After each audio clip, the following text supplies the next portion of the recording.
everyone, Coach Michelle here. So I'm here to talk to you about putting two and two together.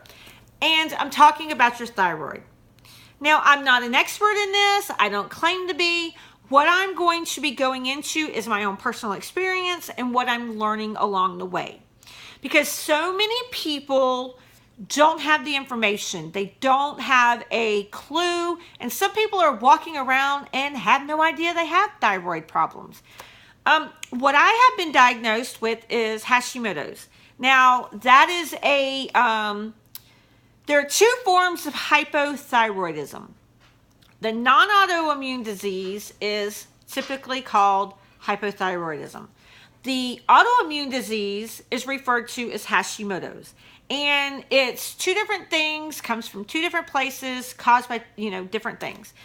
Now, what I'm going to be going into in this series of blogs and videos is tips and information and things I learn along the way, because I had no clue before I started reading, and there is so much information out there, and some of it is very contradictory to other things. So you just have to look at where you're getting your information from. Some of them are just very biased.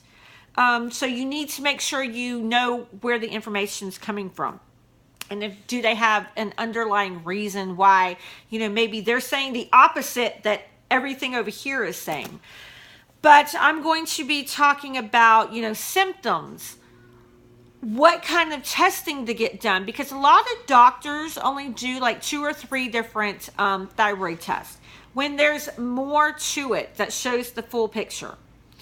I'm going to be talking about how, we have all these symptoms, and a lot of times they're treated separately as their own individual thing, because doctors are not taught to connect the dots. And a lot of times you may have 3, 4, 5 more different things, but say you're going to 3 or 4 different doctors and they've all put a different diagnosis on you, when in reality it could all be one common thread.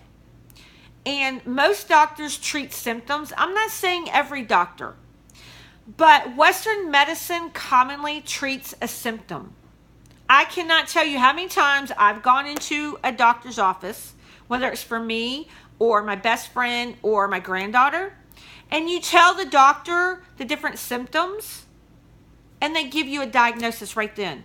No testing, no nothing. They're going off what you're telling them. And a lot of times, unless you sat there and you were really realizing what was going on and taking notes and writing down every single thing that was going on with you, you tend to forget. Or maybe you didn't put 2 and 2 together. That, maybe you didn't realize that you getting sick all the time and you, having carpal tunnel could be related. And most doctors are going to, because you're going to go to a separate doctor for carpal tunnel generally than you are for, being sick. And they're not going to put 2 and 2 together, because generally you're not telling them, the whole picture. So, more doctors they're functional medicine doctors will get to the root cause. They're going to ask you so many questions and, about this symptom, this and that and the other, and they put the 2 and 2 together. And I'm not saying, I'm not dissing modern doctors, because without them, we would be in trouble. But they just are not taught to, connect the dots. And so, you may be suffering, and I'm going to tell you some of these symptoms. So, anxiety, brain fog, which could be poor memory and concentration, carpal tunnel syndrome, cold intolerance, constipation, depression, dry skin, fatigue, hair loss, high cholesterol, other hormone imbalances. Let's see, impaired memory, infertility, insomnia, low immunity, which frequent colds or infections, menstrual disturbances, muscle weakness, nerve pain, slow heart rate, swelling and puffiness around the eyes, just to name some. There are so many others, which, could be all related or they may not be related. But I want to try and give you tips and information and, you know, just different things so you can go into your doctor, because a lot of people are treated for these individual symptoms, but they still have the problems. And that's because the root cause is not being taken care of. And also, sometimes it has to do with your gut. Your gut can be like so out of whack. And it can be caused by food. And I'm going to tell you that is how the Hashimoto's can start. Gluten and a leaky gut.